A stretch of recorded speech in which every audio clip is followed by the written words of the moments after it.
Hi అండి, అందరికీ నమస్తే. Welcome to Subhash journalist. ఈరోజు మనం చర్చించబోయే టాపిక్ వైఎస్ఆర్సీపీ నుంచి సస్పెండ్ అయిన ఎమ్మెల్సీ దువ్వాడ శ్రీని గారికి ఏమో దివ్యల మాదిరి గారి మీద లవ్ ఉంటుంది, జగన్మోహన్ రెడ్డి గారికి ఏమో దువ్వాడ శ్రీని గారి మీద లవ్ ఉంటుంది. ఈ లవ్ వెనక స్టోరీ ఏంటి తెలుసుకుందాం. దువ్వాడ శ్రీని గారిని పార్టీ నుంచి సస్పెండ్ చేశారు. సస్పెండ్ చేసినా కూడా నిన్న అసెంబ్లీ సమావేశాలకు వెళ్ళి బయటకు వచ్చే క్రమంలో జగన్మోహన్ రెడ్డి గారు దువ్వాడ శ్రీనివాస్ గారిని చూసి హాయ్ శ్రీను ఎలా ఉన్నావు అని పలకరించడంతో పాటు ఒకసారి వచ్చి నన్ను కలవమన్నారు. దానికి దువ్వాడ గారు అలాగే అని చెప్పారు. ఎలా ఉన్నావు, ఏం చేద్దాం అనుకుంటున్నావు అని అడిగితే ఏముందన్నా మీరేం చెప్తే అదే అని చెప్పి దువ్వాడ గారు ఆసక్తికరమైన సమాధానం ఇచ్చారు. ఆ ఫ్యామిలీ విషయాలన్నీ సర్దుబాటు చేసుకున్నామంటే సర్దుబాటు చేసుకున్నానని కూడా దువ్వాడ గారు సమాధానం ఇచ్చినట్టు మనకు వార్తలు వచ్చినాయి.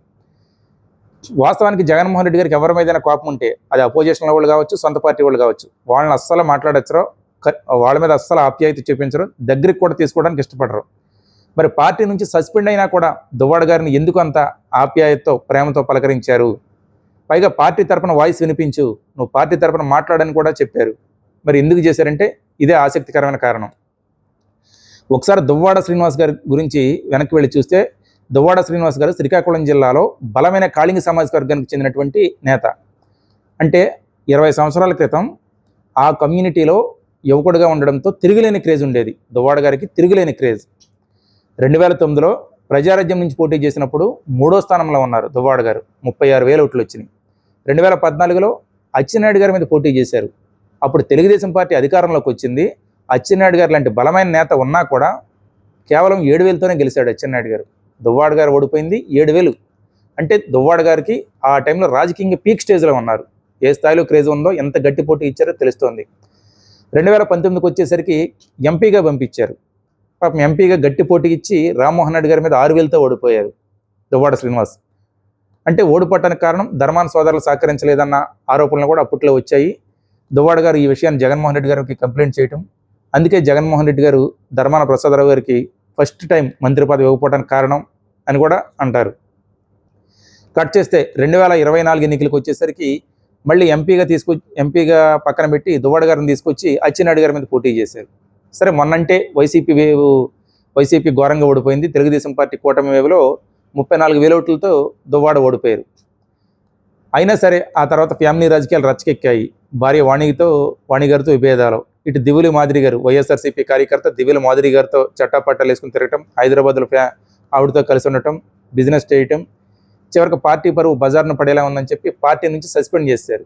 అంతకుముందు టెక్కల ఇన్ఛార్జ్గా కూడా తప్పించేశారు. టెక్కల ఇన్ఛార్జ్గా ఎవరిని పెట్టారు? పేరాడ తిలకను పెట్టారు.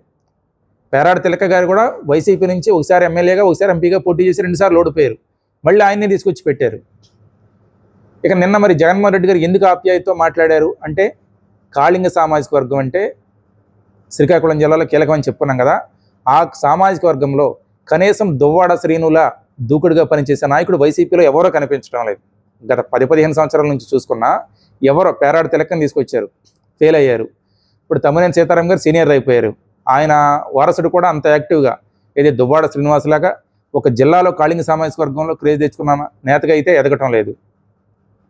దువ్వాడైతేనే దూకుడుగా ఉంటాడు. సరే, ఎన్ని తప్పులు చేసినా క్షమించేద్దాం, దువ్వాడకు మరో అవకాశం ఇద్దామని ఆలోచనలో జగన్ గారు ఉన్నట్టు తెలుస్తోంది. దువ్వాడ శ్రీనివాస్ గారి మీద వైసీపీ సస్పెన్షన్ ఎత్తివేస్తే అంటే జగన్మోహన్ రెడ్డి గారు దగ్గర కలుపుకోవాలని చూస్తున్నారు కదా. ఆయన కొంచెం పార్టీ తరపున వాయిస్ వినిపించి పార్టీ నుంచి సస్పెన్షన్ ఎత్తివేయించుకుని యాక్టివ్గా పనిచేస్తే ఖచ్చితంగా ధర్మాన సోదరులకి గొంతులో పచ్చి వెలకాయబడినట్టే అవుద్ది. అంటే దువ్వాడ క్రేజ్ మళ్ళీ పెరగటం మొదలవుద్ది. ఈయన ఈ 3 ఏళ్ళు కష్టపడితే తొలిసారి ఇప్పుడు 5 సార్లు ఓడిపోయారు దువ్వాడ. ఈ 3 ఏళ్ళకి కష్టపడితే 2029 ఎన్నికల్లో ఎంతో కొంత గెలిచే అవకాశం ఉంటుంది. గెలిస్తే ఫస్ట్ టైం ఎన్నికల్లో గెలిచిన రికార్డు దువ్వాడ శ్రీనివాస్కి ఉండిపోద్ది. ఒకవేళ ఈ 3 ఏళ్ళు కన్నా కష్టపడకుండా అలాగే చట్టాపట్టాలు వేసుకుని తిరుగుతాం, ఆ సోషల్ మీడియా స్టార్గా అలా ఉండిపోతే దువ్వాడ శ్రీనివాస్ పొలిటికల్ కెరీర్ 2029 తర్వాత, ఎప్పుడైతే ఆయన ఎమ్మెల్సీ పదవి పూర్తయిందో ఆ తర్వాత రాజకీయంగా ఆయనకి చరిత్ర క్లోజ్ అయిపోయినట్టే.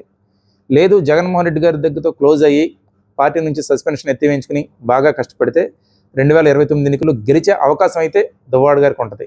మరి దాన్ని ఎట్లా మలుచుకుంటాడో దువ్వాడ గారు చూద్దాం. నా వీడియో మీకు నచ్చినట్లయితే ప్రతి ఒక్కరూ లైక్ చేసి మీ అభిప్రాయాన్ని కామెంట్ చేయండి. నా ఛానల్ సబ్స్క్రైబ్ చేసుకోండి. Thank you.